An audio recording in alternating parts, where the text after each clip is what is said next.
Fala galera do Med Ensina, estamos começando mais um podcast. Eu sou o Arthur Botelho. E eu sou a Larissa Narimatsu. Com a mesma roupa da última gravação, porque estamos fazendo no mesmo dia a gravação, para adiantar para todo mundo aí. Eu troquei a roupa. O que você trocou? O que você tem para falar para eles, Larissa? Tem para dizer para vocês já se inscreverem no nosso canal aí. Se inscreve, porque eu tô sabendo que tem muita gente que tá assistindo e não tá se inscrevendo. Segue a gente no nosso Instagram, @MedEnsina Podcast Oficial. A gente tá em todas as plataformas, Deezer, Spotify, Amazon Music, enfim. YouTube. Por onde você quiser assistir e escutar a gente vai estar aí.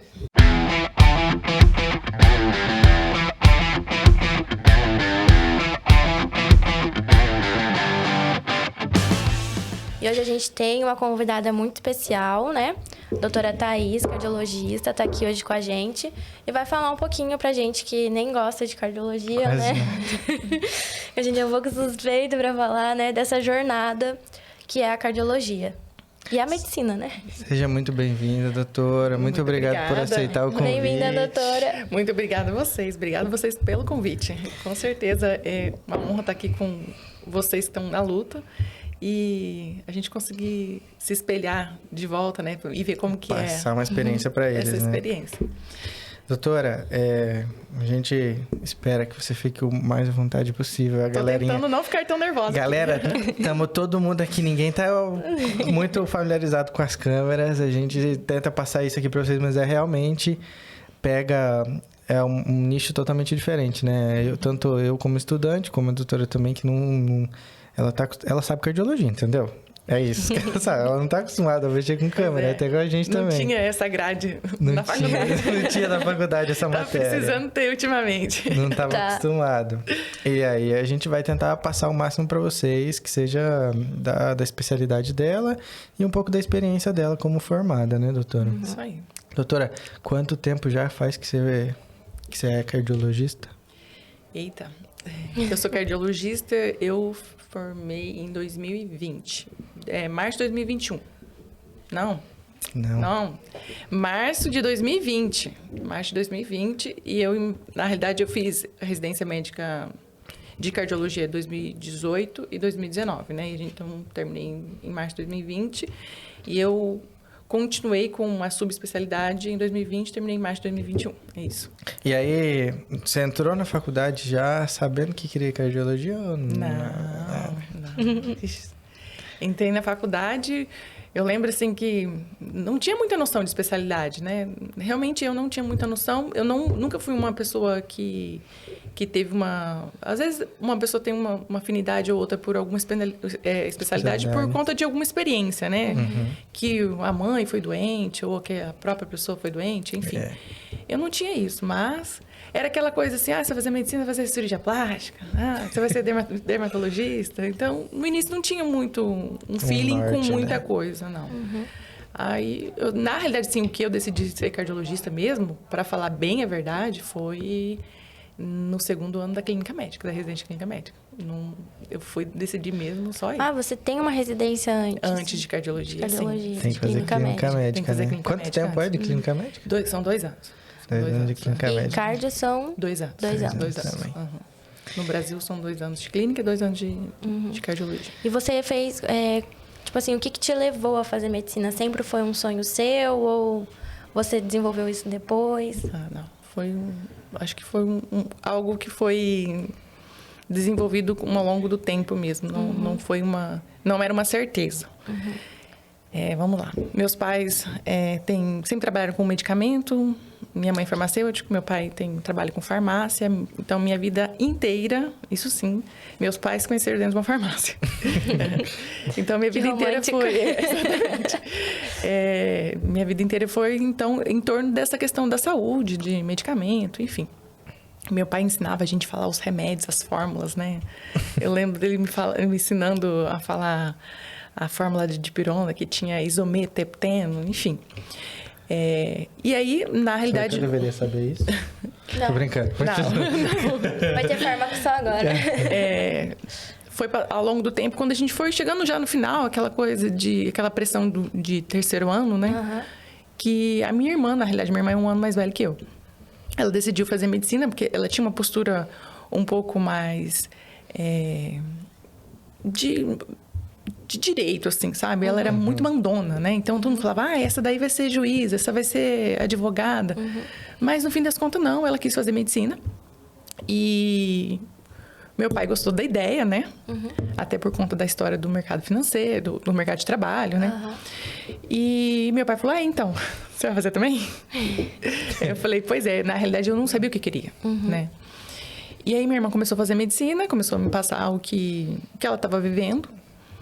E eu acho que, na realidade, assim, eu comecei muito nova, né? Tinha 17 anos quando eu decidi. Então, Nossa, aquela coisa, sabe quando a gente ainda não tem noção do que quer fazer mesmo? Não era um sonho. Mas foi algo que foi construído. E ao longo da faculdade, assim, eu tive certeza. Quando eu me formei, eu falei, graças a Deus que meu pai falou assim, é isso que você quer também, sabe? Acho que você ia falar, graças a Deus que eu me formei, que dava medo. Não, também, graças a Deus. Graças a Deus. Não, eu tenho saudade da faculdade, viu? Um período E como é que foi, doutora? Você morava na onde? Eu sou de Dourados, Mato Grosso do Sul. Eu sempre morei em Dourados, Mato Grosso do Sul. Na sua irmã que você falou que faz medicina. Isso, fez, né? Fez, né? Ela fez medicina aonde daí? Também. Então, aí minha irmã foi fazer medicina. Meu pai, nós moramos em Dourados, Mato Grosso do Sul, que é muito próximo da fronteira do Paraguai com Pedro Juan. E meu pai sempre trabalhou ali na fronteira também, até morou uma época. Então, algumas pessoas comentaram com ele que dava para fazer medicina no Paraguai. Isso foi em 2003. 2003, 2004. Naquela época não tinha medicina nas fronteiras, era só em Assunção. A gente não tinha muito contato, como tem hoje, né? Não tinha essa quantidade de faculdade de medicina que tem. E a gente sempre teve uma vida muito simples. Então, para pagar uma faculdade de medicina era algo assim inviável, não existia essa possibilidade, não era não era possível. Não era cogitado. Não tinha FIES, não tinha. Lembro que quando na realidade eu entrei tinha o ProUni, se eu não me engano, mas não tinha poucas faculdades particulares e a pública. Pouquíssimos. E assim, a pública era aquela questão de que realmente era muito concorrida e a gente sempre entendeu que provavelmente ia ser muito difícil de passar. A minha irmã até se propôs a fazer cursinho, mas aí pensamos, falando, não, se deu certo para um, pode ser que dê certo para outro, então vamos tentar, não vamos perder tempo, né? Questão sempre de não perder tempo.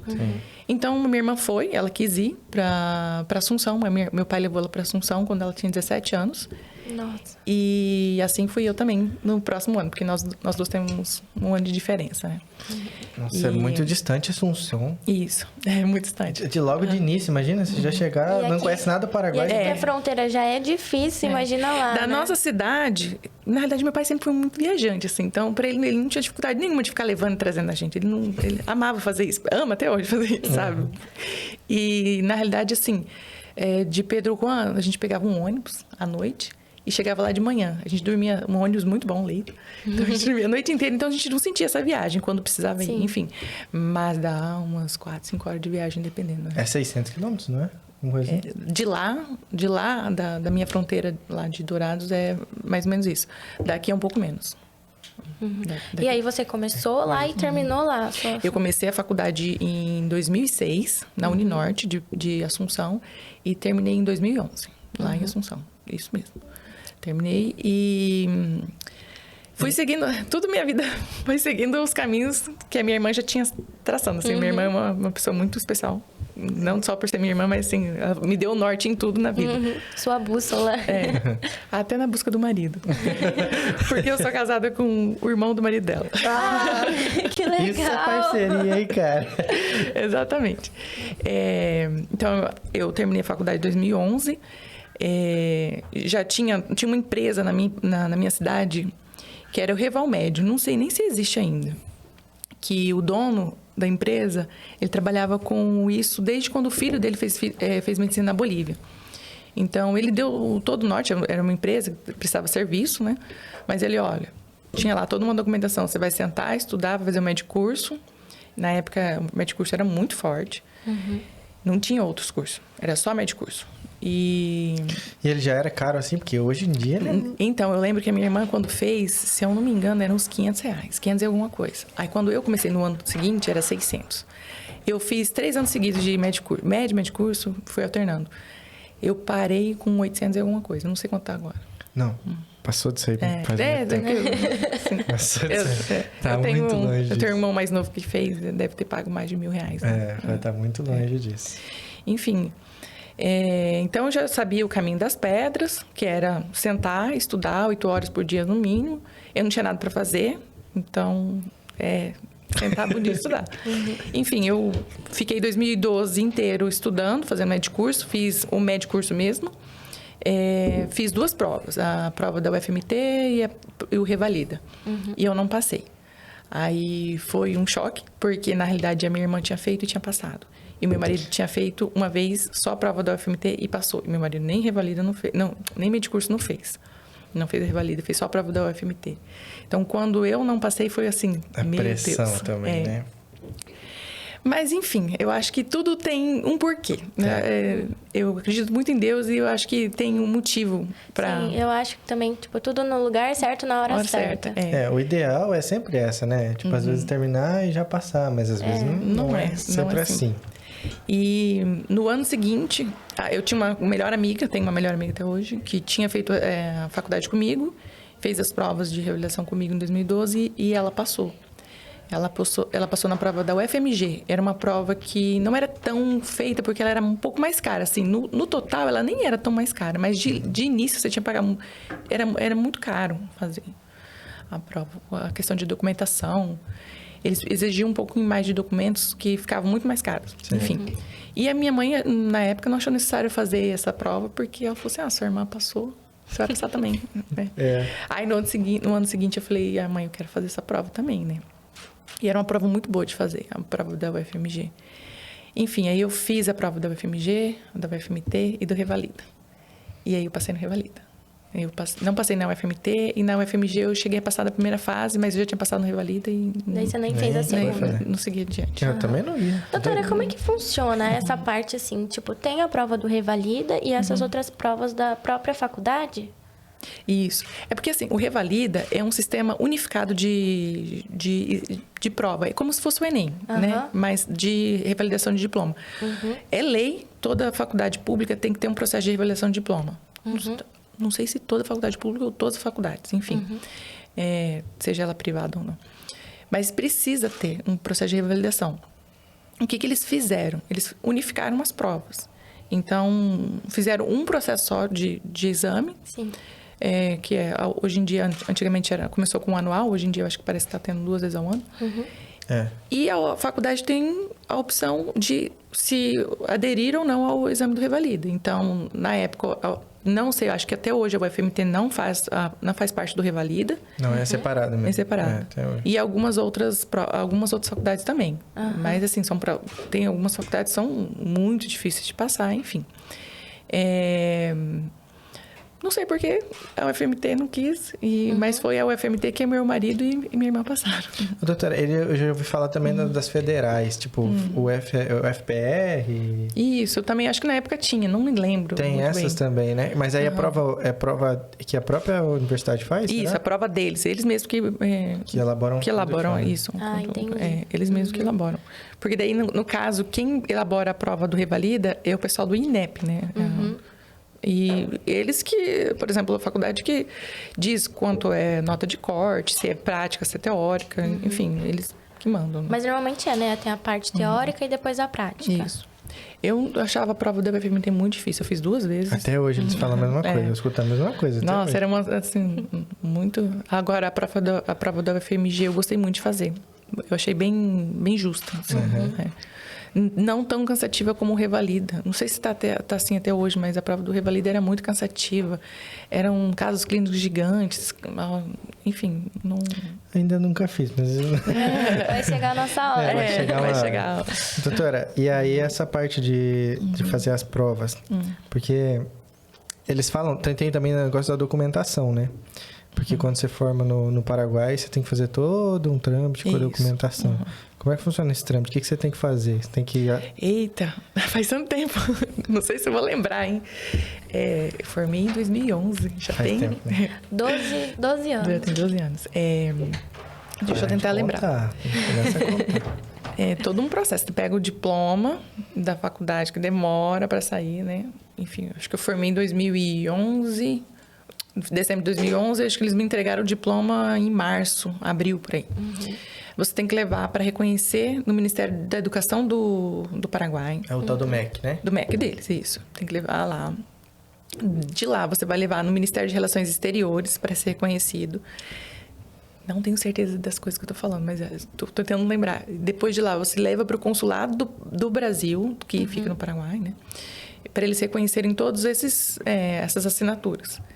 E é isso. Tá? Mas não tem um negócio de tradutor juramentado? Isso. Não, então, aí depois, além disso, você vai ter seu histórico, né? Que é um caderninho, né? E o boletim, que é o histórico de notas. Junto com o diploma, tudo isso tem que ser feito. Aí, depois disso, depende. Alguns lugares precisa, não lembro na época, mas para eu fazer a prova, não precisou fazer tradução juramentada. Precisou quando, se eu não me engano, foi para entrar no CRM mesmo. E aí, esse documento você tem que apresentar... E toda vez que você vai entrar... Eu já mudei de CRM 3 vezes. E eu perdi a minha tradução. Então, eu já sei.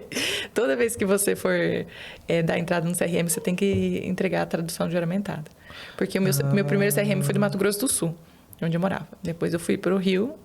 Chegou lá no Rio, eu tinha perdido. Aí tive que mandar fazer. Burocracia. E aí, pra você mudar de CRM, você só chega lá e fala assim, ó, eu sou médico, quero mudar pra cá. Como é? Não, eu tô documentação, tudo de novo. Principalmente o diploma estrangeiro. Tudo de novo. Aí, depois, quando eu vim do Rio... Sempre. Eles pedem a documentação normal, como se fosse inscrição primária, né?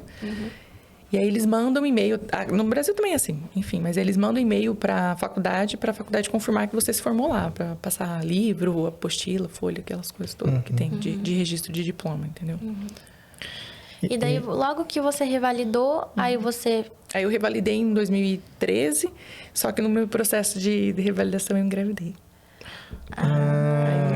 Que foi meu presentinho de Deus, entendeu? Eu acho que aí vai os caminhos que Deus quis me traçar. Né? Aí eu tive minha filha, Valentina, que tem 9 anos hoje. E eu consegui o CRM, eu fiz a prova do Revalida grávida. Consegui o CRM antes dela nascer, assim, mas era há dias antes dela nascer. Então, demorei para começar a trabalhar. Então, esse ano ficou um pouco nulo. Conturbado. Nulo no sentido de questões profissionais, né? Então, não fiz mais nada no ano de 2014. Mas já no finalzinho, na realidade, sim, não fiz mais nada, mas no finalzinho eu já comecei a prestar prova de residência. E nisso, o meu marido também já estava fazendo prova, já fazia residência. O meu marido, nisso, ele era R1 de cirurgia geral. E meu marido, sim, sempre quis fazer cirurgia plástica. Então, era uma coisa assim, eu vou fazer cirurgia plástica.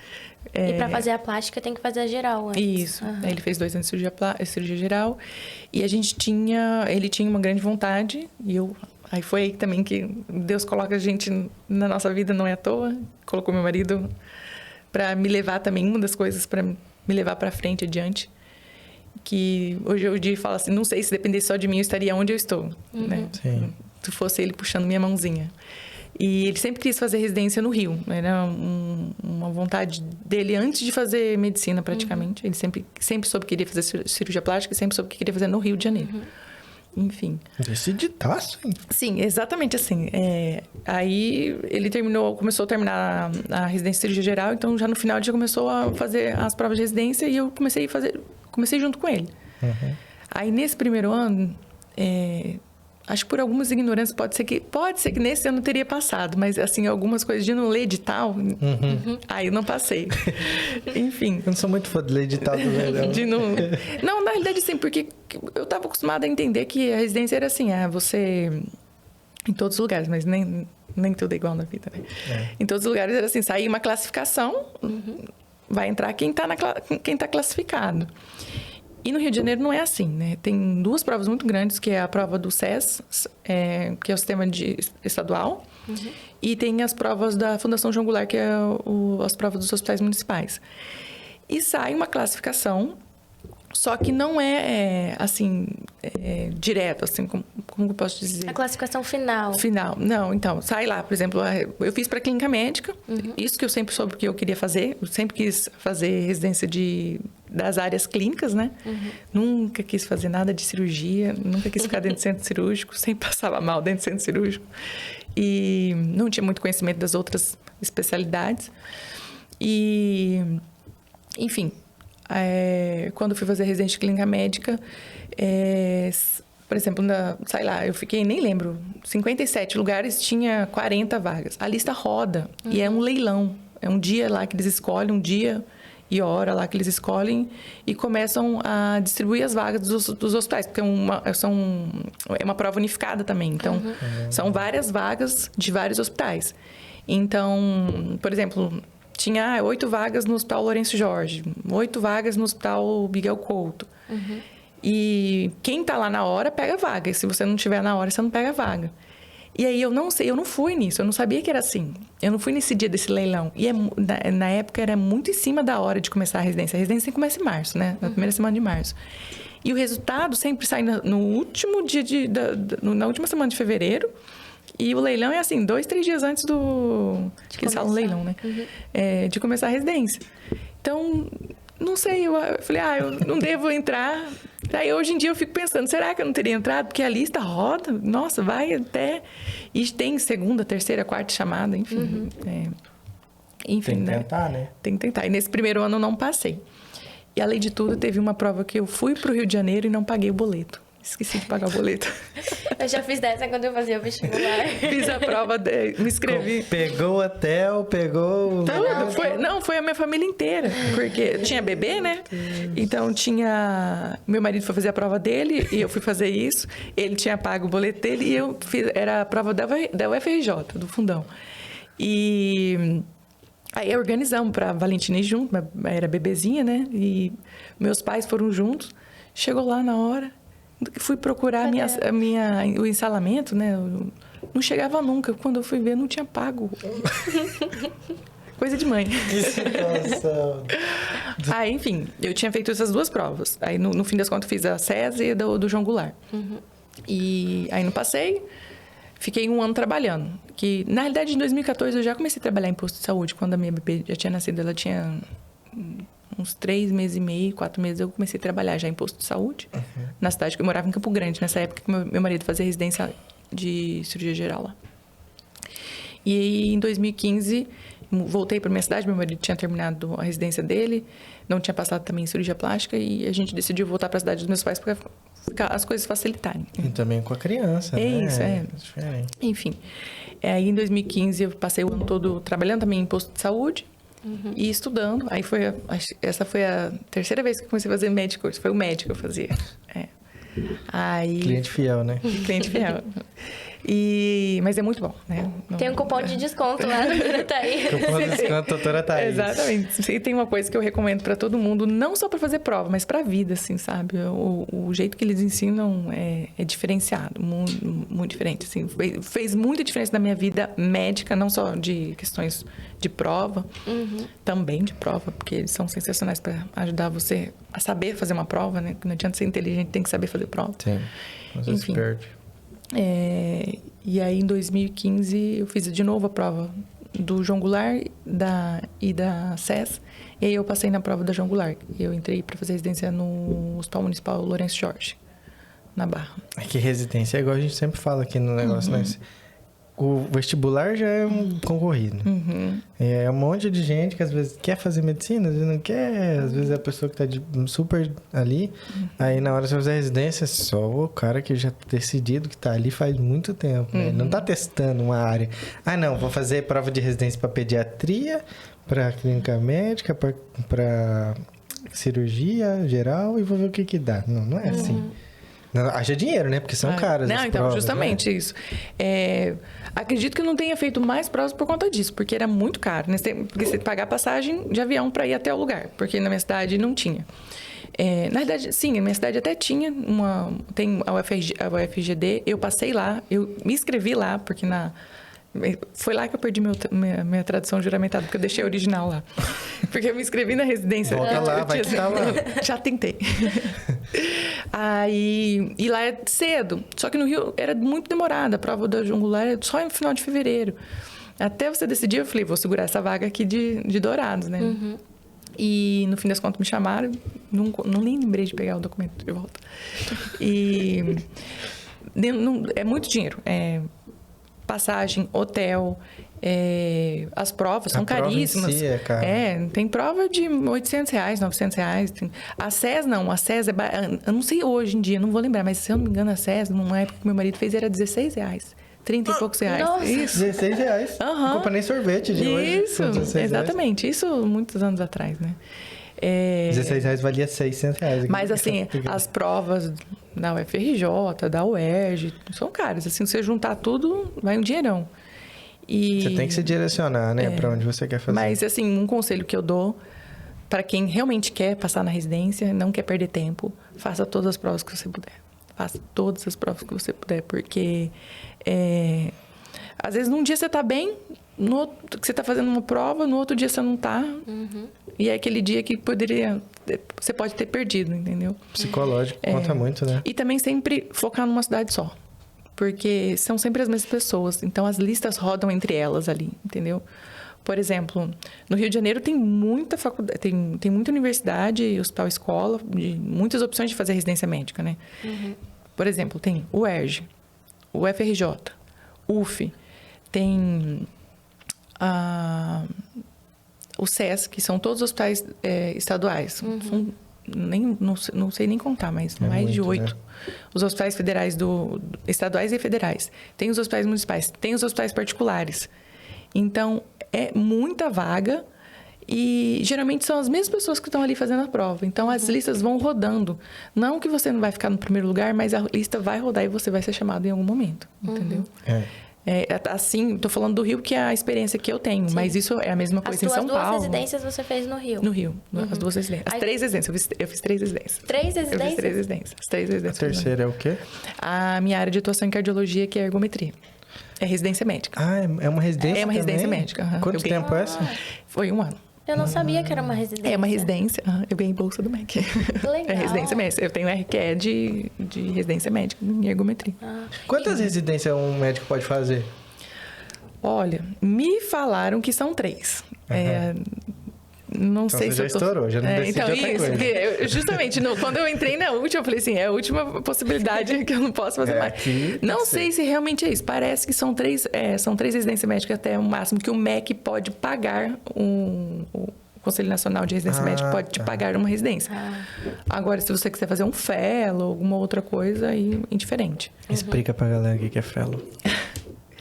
Fellow, depende, tem vários tipos de fellow, né, que as pessoas falam, mas hoje em dia, tipo, fellow é um modelo como se fosse uma pós-graduação ou uma residência médica, que você acompanha um serviço, por exemplo, meu marido fez fellow de cirurgia crânio-maxilofacial na UERJ. Tinha a residência médica, só que ele fez o fellow. Ele trabalhava, fazia a mesma carga horária que o residente, só que ele não recebia a bolsa do MEC. E também não... nisso, ele também não pagava. Tem algumas que você tem que pagar também para fazer, né? Algumas coisas que são serviço particular. E tem uns que é para pagar para trabalhar. Mas ele estava recebendo ensinamento. Então, assim, valioso ensinamento, né? Então, vale mais do que qualquer dinheiro. Vale mais do que qualquer dinheiro, exatamente. Mas, então, é mais ou menos, você acompanha um serviço. O fellow é seguir, né? Acompanhar. Então, existe fellow nas áreas médicas, né? E na cardiologia, por exemplo, tem muita gente que é fellow da Sociedade Europeia de Cardiologia. Mas é um outro sentido que tem isso, né? É quando você já se associou à sociedade, já foi aos congressos, já apresentou trabalhos, enfim. Quando você já está em outro nível, por exemplo, da cardiologia, né? Sim. Não é para qualquer... Você elite. Você é elite, você é convidado para ser. Entendeu? Elite da cardiologia. Isso, exatamente. Doutora, um assunto que pouco me interessa, sabe? Como é que foi a sua residência de cardiologia? Você teve muito contato, assim, com... Eu sou suspeita para falar. Por quê? Porque eu amei minha residência. Enfim, eu fiz a minha residência voltando lá, né? Eu terminei clínica médica. Quando eu comecei a fazer clínica médica, achei que eu queria fazer endocrinologia, né? Endócrino é legal mesmo. Eu achei que eu queria fazer endocrinologia, mas não tive ali um feeling. Então, a minha residência de clínica médica foi muito focada em pacientes idosos com fratura de fêmur, com problemas vasculares, pé diabético, doença arterial periférica, e as complicações de internações prolongadas, pneumonia, infecção urinária, escara, aquela coisa toda, bem enfermaria de clínica médica. E a maioria deles eram diabéticos e eu não sei, não me identifiquei. Não deu aquela paixão. Não deu aquela paixão. E nisso, parecia que não era resolutivo, sabe? O paciente se tratava e... Não tinha solução. Não tinha solução. Enfim, mas, gente, não é. É só o paciente fazer tudo certinho. É só a tua opinião.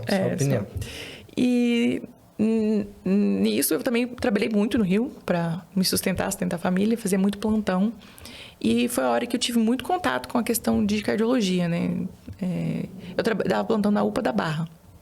Na realidade, nem é UPA, é um complexo, é o Centro de Especialidade Regional, que, nossa, eu tive uma experiência muito grande ali de cardiologia. Chegava assim... Muito paciente infartado. Insuficiência cardíaca descompensada, choque cardiogênico, infarto com supra, infarto sem supra. Chegava de tudo quanto é jeito. Então, assim... Você via as coisas acontecerem ali, né? E eu me identifiquei muito com essa questão. E eu sempre achei muito desafiante, porque eu não sei vocês... Mas, que ano vocês estão? Terceiro. Vocês não sabem nada de eletro ainda, né? A gente tem uma base. Já tem uma base? Enfim, mas assim, o eletrocardiograma é um desafio muito grande entre médicos, né? Você termina a faculdade, você olha, meu Deus, será que eu sei eletro? Então era aquela coisa, né? Aquele desafio, meu Deus, será que eu sei isso? Será que eu não sei? Enfim... E eu sempre gostei daquela coisa que parecia que... Sempre me identifiquei com coisas que eram um obstáculo para mim. Parecia que era muito difícil. Eu falei, então é aí mesmo que eu quero ir.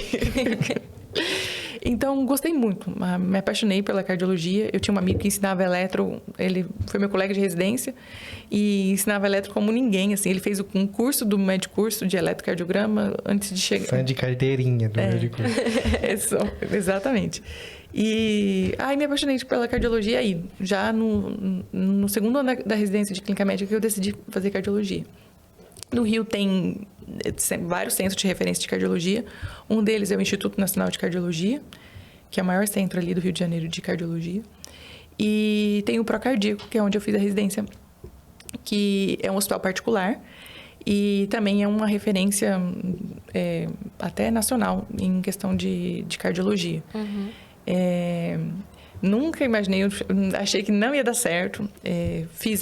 Aí nesse ano, quando eu já morava no Rio de Janeiro, então as coisas eram mais fáceis para você prestar prova, né? Não precisava pagar passagem, já morava na minha casa, então eu fiz muita prova. Fiz mais de 20 provas, mais de 10 provas. Não, fiz 2, 3, 4, 5 provas de residente de cardiologia. Achei que era muito, tipo, mais de 10. Não, enfim. Lá no Rio. Poderia ter feito mais, mas dava para fazer mais umas 3, 4 aí. Tem muita residência lá no Rio. Tem os hospitais militares, tem muito. E a doutora chegou a trabalhar aqui com a cardiologia aqui no Paraná, onde você está hoje? Eu trabalho com cardiologia. Não, sim, mas assim, no hospital, assim como é o do que você fez a residência, assim, com a mesma imersão, ou você trabalha numa área totalmente lateralizada. Por exemplo, a parte que você está é mais clínica, né? Da sua especialidade. A da cardiologia é mais clínica. Isso. E aonde você está trabalhando hoje é mais clínica. Só que na residência, você só vê clínica ou você vê essa parte de... De tipo o quê? De recorrência, assim, de emergência, cirurgia, essas coisas. Então, na residência você vê tudo, né? Na residência... É isso que você está me perguntando? Enfim, na residência... Na minha residência de clínica de cardiologia, o hospital tinha todos os recursos possíveis. Então, assim, foi uma das coisas que eu me apaixonei. Eram excelentes professores que vão ficar guardados para sempre no meu coração. Porque, nossa, assim, sem condições de como eles são muito bons. Eles são muito bons. Enfim, a gente tinha o rodízio de cardiologia, da residência de cardiologia, você tem que passar por um ambulatório. Como o nosso hospital era hospital particular, não tinha um ambulatório em si, porque é difícil você colocar residente para, por exemplo, no hospital particular, colocar estagiários, residentes para fazer esse atendimento. Então, o hospital tinha um convênio com a UERJ e a gente fazia o ambulatório de cardiologia no ambulatório da UERJ, que é enorme, gigante, muito bom. E praticamente todos os professores de lá eram nossos professores do Procardíaco, enfim. Eram 2 meses. Outro rodízio muito bom que nós fizemos foi de válvulas, que também é a mesma coisa. Nós passamos no departamento de valvulopatias do INC, que é do Instituto Nacional de Cardiologia, que é um andar inteiro só de pacientes com problemas de válvulas. Então, eram as descompensações de válvulas, problemas de troca de válvula ou as válvulas primárias. Transplante, essas coisas, não? Sim, transplante também. O Instituto Nacional de Cardiologia e o Procardíaco são referência em transplante cardíaco. Então, eu nunca cheguei a ver a cirurgia em si. Porque a cirurgia cardíaca é uma especialidade à parte, né? Enfim, não tive a oportunidade de chegar a ver, mas, assim, trabalhei muito por conta da minha outra residência de ergometria, que a gente trabalha muito com pré-transplante e pós-transplante, de pacientes na fila do transplante e os pós-transplantados na reabilitação cardíaca, enfim. E a emergência médica. O Procardíaco tem um centro de referência de cardiologia, enfim, de coronariopatia. E a gente trabalhava ali com chegar a infarto, tudo. AVC, enfim, todas essas coisas. E você sentiu, por ter trabalhado, assim, num hospital que... Pra lá, que é uma capital, uma parte grande do país, né? E vir pra cá, pro Paraná, que é um pouquinho menor. Você sente muita diferença, assim, de um pro outro?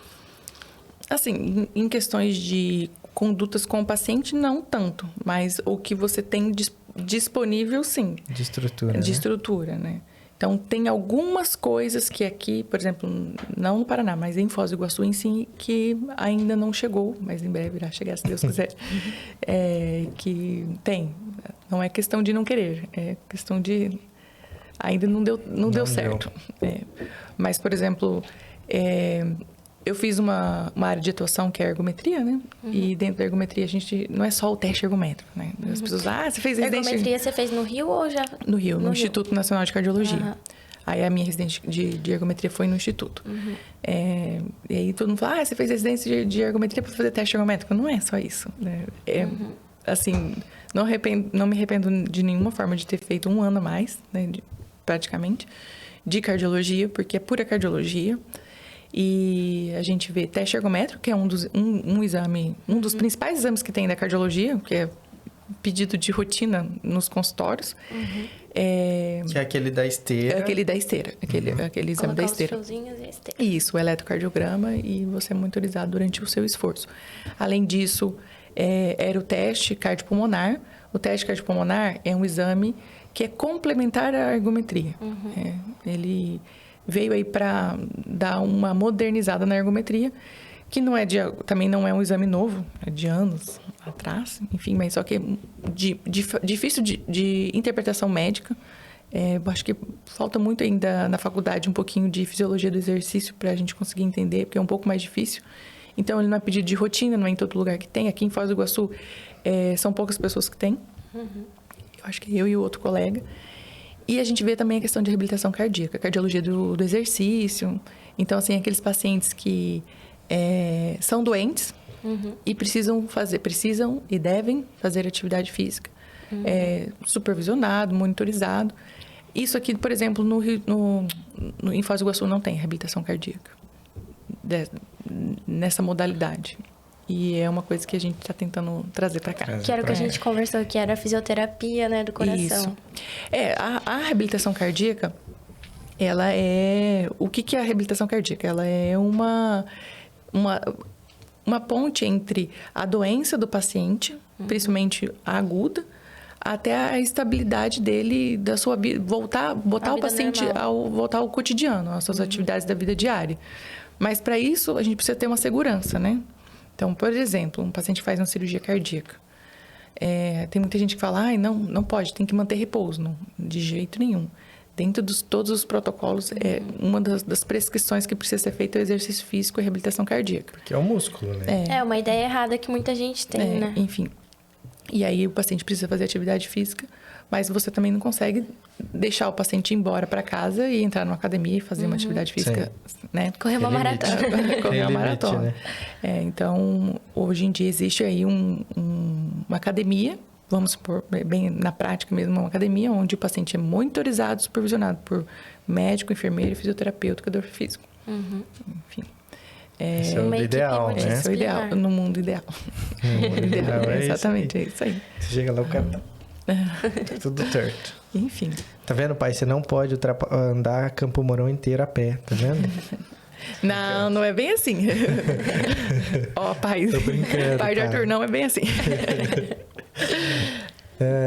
Doutora, essa parte da residência é uma coisa que a gente tem muita dúvida, porque, por exemplo, eu gostaria muito de ir para a área cirúrgica de cardiologia, mas a clínica também me atrai, sabe? E aí eu tenho aquele impasse ainda de que, sei lá, né?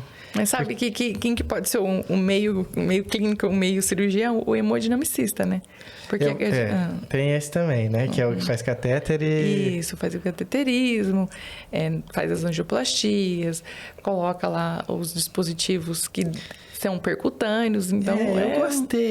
Eu gostei, mas eu também achei meio maçante, porque, assim, não sei...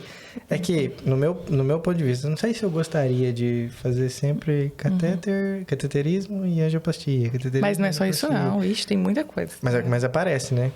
Como assim? É o que mais eles têm de mas sim, é o dia a dia. O dia a dia dele é isso, né?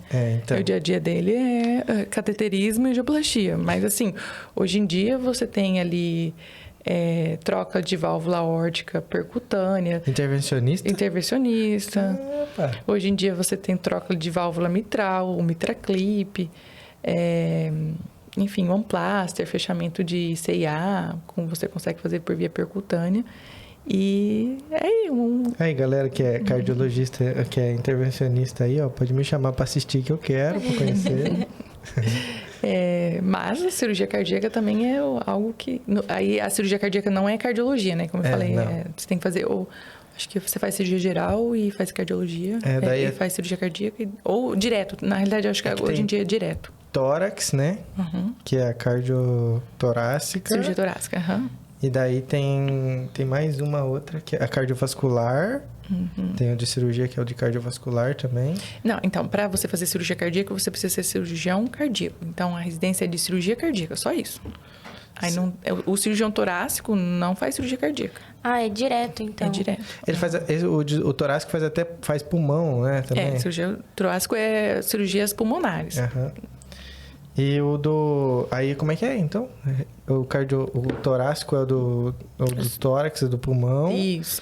E aí, o do cardíaco... Ele pode até auxiliar em alguma cirurgia cardíaca e pode ser que seja necessário em algum momento a ajuda dele ali em alguma cirurgia. Mas, assim, a especialidade de cirurgias do coração é cirurgia cardíaca. Que é se eu não me engano, hoje em dia é acesso direto 5 anos de residência. Faculdade. Outra faculdade. Esse daí é acesso direto? É acesso direto. É porque é 5 anos, né? Se eu não me engano, antigamente era... tinha que fazer cirurgia geral e depois você fazia a cirurgia cardíaca. 3 anos ou 4 anos. E esse pode fazer qualquer tipo de intervenção? Você terminou a faculdade, vai direto fazer residência de cirurgia geral, de cirurgia cardíaca. E a hemodinâmica, não. A hemodinâmica, você tem que fazer clínica médica. Você precisa fazer 2 anos de clínica médica, 2 anos de cardiologia e 2 ou 3 anos de hemodinâmica. Para você fazer a TAV, que é, por exemplo, essa questão de... Na realidade, por exemplo, fellows, né? Vamos pôr que eu estou falando de fellows. Hoje em dia, você consegue fazer um fellow de hemodinâmica principalmente em São Paulo. São Paulo é rico em estudos nessa questão de residência médica. O INCOR, o Dante... Aí lá você consegue fazer, por exemplo, um fellow só dessas questões de esses procedimentos percutâneos, depois que você faz hemodinâmica. Ou até cirurgia cardíaca, entendeu? Você fica lá 1 ano inteiro estudando, acompanhando o serviço. Se eu fizer um fellow, por exemplo, em cirurgia cardíaca, posso dizer que eu sou um especialista nisso ou não? Porque não é como uma residência, né? Não, eu acho que nem existe fellow de cirurgia cardíaca. Ah, tá. Eu acabei de inventar um fellow. Eu acho que Inventei. não tem Acabei como. de inventar. Quem não quer fazer, agora eu vou fazer. Mas assim, por exemplo, você pode fazer a residência de cirurgia cardíaca, 5 anos, e você fazer um fellow em, por exemplo, procedimentos percutâneos. Mas não é como se fosse uma sub, né? É como se fosse uma sub. Ah, é como Só que você não sai com o título. Tem aquela questão, né? De você não sair com o título, você não poder se intitular. Então, você precisa fazer a prova de título para isso. E você tem que ter feito esse fellow, ou o que seja, numa instituição reconhecida. Não pode ser em qualquer lugar também. Então, aí você precisa comprovar a experiência na área. Por exemplo, na prova de título, eles vão falar, você precisa comprovar 2 anos de fellow, né, ou rodízio, estágio nessa área, para você ter direito de fazer a prova e depois conseguir o título. Aí você consegue o RQE, que eles falam, né? Entendeu? Doutora, Que é o registro. eu tenho uma especialidade. pergunta para você. O que você falaria para você do passado? É que não esperava que você tivesse feito tudo isso aí que você já fez e tivesse feito todas as suas especializações, tudo que você passou até agora para estar onde você está. Porque hoje, lindo, né? Olha Lindo. lá, você já é cruzado, doutora, cardiologista. O que eu falaria? Eu falaria para eu amadurecer mais. Não sei, porque eu comecei muito nova. Uma coisa que eu sempre olho para trás assim, e falo, nossa, eu era muito nova. 17 anos, né? Comecei a residência a faculdade com 17 anos, né? A residência nem tanto. A residência eu já comecei com 28, se não me engano. Mas, assim, a faculdade... Hoje em dia a gente entra muito cedo na faculdade. Sim, e a gente não é tão maduro o suficiente para levar... Para dar importância a algumas coisas que, no fim das contas, é a vida de um paciente, né? Então, acho que nesse sentido de amadurecimento mesmo, teria olhado para trás e falaria alguma coisa. Porque 17 anos e para outro país, né? Isso. Para um país que, tipo assim, lá em Assunção é o espanhol, né? Isso. Então, Inclusive, você fala? Fala. Tem que falar, né? Por exemplo, com 17 anos, nossa, era muito imatura. Então, Isso. eu comecei a faculdade um pouquinho mais tarde. Eu acho que foi justamente por isso. Eu acho que eu não teria continuado, dado continuidade, se eu tivesse vindo com 17 anos, por exemplo. Assim, eu sempre tive a sorte, uma bênção, de ter da minha irmã comigo. Minha irmã não. Minha irmã também começou cedo, mas a minha irmã sempre foi muito madura. Então, ela foi ali meu guia, sabe? E, na realidade, assim, toda a educação e o que meus pais, as responsabilidades que meu pai eu sempre falava assim, o tamanho da liberdade que eles estão nos dando de morar em outro país, com tão novinha, é o tamanho da nossa responsabilidade, né?